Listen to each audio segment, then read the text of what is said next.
देशांतर या देशांतर रेखाएं, यही है आज का विषय बिंदु, जिसमें हम देशांतर रेखाओं के बारे में जानेंगे। नमस्कार दोस्तों, मैं अजय बिश्नोई एक बार पुनः आपका अपने चैनल पर स्वागत कर रहा हूं। दोस्तों, इससे पहले हम अक्षांश या अक्षांतर रेखाओं के बारे में जानकारी प्राप्त कर चुके हैं। आज हम देशांतर रेखाएं क्या होती हैं, किस प्रकार काम करती हैं, हमारे लिए क्या उपयोगी हैं, इसकी जानकारी प्राप्त करेंगे। तो आइए मेरे साथ कक्षा में प्रवेश करिए। आइए देखते हैं देशांतर रेखाएं वास्तव में क्या हैं, इनका क्या उपयोग है, हम इनकी पहचान कैसे करते हैं, ये सारी जानकारी हम प्राप्त करेंगे। वास्तव में किसी स्थान की स्थिति को बताने के लिए उस स्थान के अक्षांश के अतिरिक्त कुछ और जानकारियों की भी आवश्यकता होती है। इसके लिए हम एक उदाहरण लेते हैं, जैसे कि प्रशांत महासागर में स्थित टोंगा द्वीप एवं हिंद महासागर में स्थित मॉरिशस द्वीप एक ही अक्षांश पर स्थित हैं। उनकी सही स्थिति जानने के लिए यह पता करना होगा कि उत्तर ध्रुव को दक्षिण ध्रुव से जोड़ने वाली संदर्भ रेखा से पूर्व या पश्चिम की ओर इन स्थानों की दूरी कितनी है। इन संदर्भ रेखाओं को ही वास्तव में देशांतरीय रेखाएं कहते हैं। हम ये भी पता करेंगे कि इनके बीच की दूरी को कैसे मापा जाता है। वास्तव में उनके बीच की दूरी को देशांतर के अंशों में मापा जाता है। प्रत्येक अंश को मिनट में तथा मिनट को सेकंड में विभाजित किया जाता है। ये अर्धवृत्त हैं तथा इनके बीच की दूरी ध्रुवों की तरफ बढ़ने पर घटती जाती है एवं ध्रुवों पर शून्य हो जाती है, जहाँ सभी देशांतरीय यामोत्तर आपस में मिलती हैं। यहाँ यह भी ध्यान रखना है कि अक्षांश रेखाओं से भिन्न सभी देशांतर रेखाओं की लंबाई भिन्न होती है। इसीलिए इन्हें सिर्फ मुख्य संख्याओं में व्यक्त करना कठिन ही होता है। यही कारण है कि सभी देशों ने निश्चय किया कि ब्रिटिश राज की वेधशाला ग्रीनिच से गुजरने वाली देशांतर यामोत्तर से पूर्व व पश्चिम की ओर गिनती शुरू की जाए। यही कारण है कि इस देशांतर रेखा को प्रमुख देशांतर यामोत्तर भी कहा जाता है। इसका मान 0 अंश देशांतर है।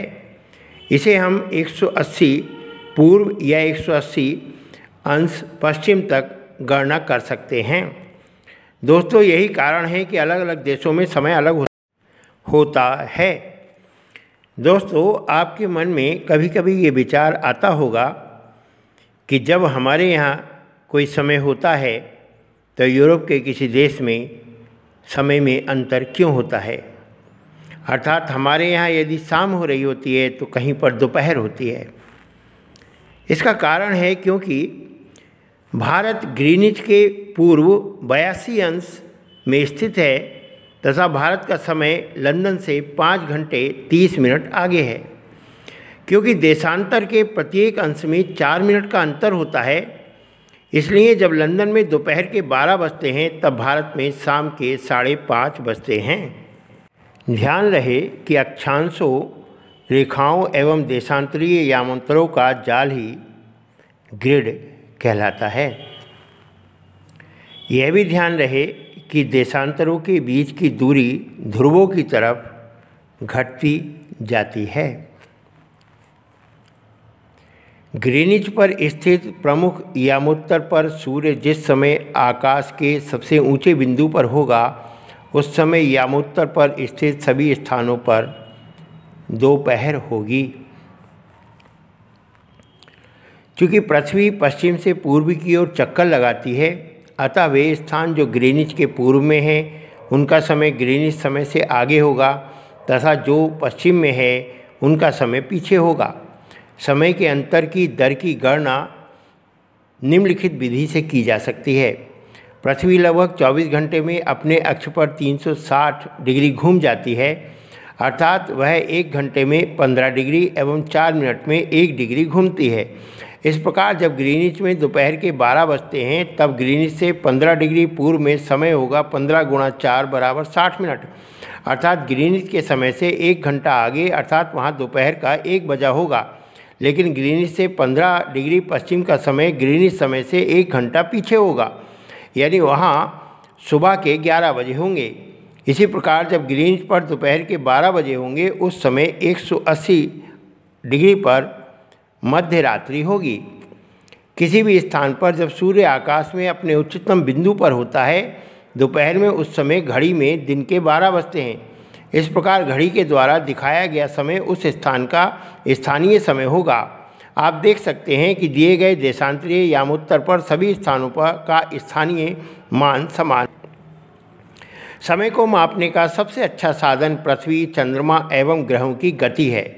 सूर्योदय एवं सूर्यास्त प्रतिदिन होता है, अतः स्वाभाविक ही है कि यह पूरे विश्व का समय निर्धारण का सबसे अच्छा साधन है। स्थानीय समय का अनुमान सूर्य के द्वारा बनने वाली परछाई से लगाया जाता है, जो दोपहर के समय सबसे छोटी एवं सूर्योदय तथा सूर्यास्त के समय सबसे लंबी होती है। देशांतर एवं अक्षांतर रेखाओं का यही उपयोग है। दोस्तों, मुझे आशा है कि अब आप देशांतर एवं अक्षांतर रेखाओं के बारे में काफ़ी कुछ जानकारी प्राप्त कर चुके हैं। आप ये भी जान गए हैं कि पूरे विश्व में समय की गणना कैसे की जाती है। ये जानकारी अत्यधिक महत्वपूर्ण है। साथ ही आप ये भी जान गए हैं कि जीपीएस में देशांतर एवं अक्षांश रेखाओं का क्या महत्व है। तो तैयारी करिएगा, परिश्रम करिएगा। जय माँ शारदा, जय माँ सरस्वती, जय भवानी, जय भवानी, जय जय जय जय हिंद।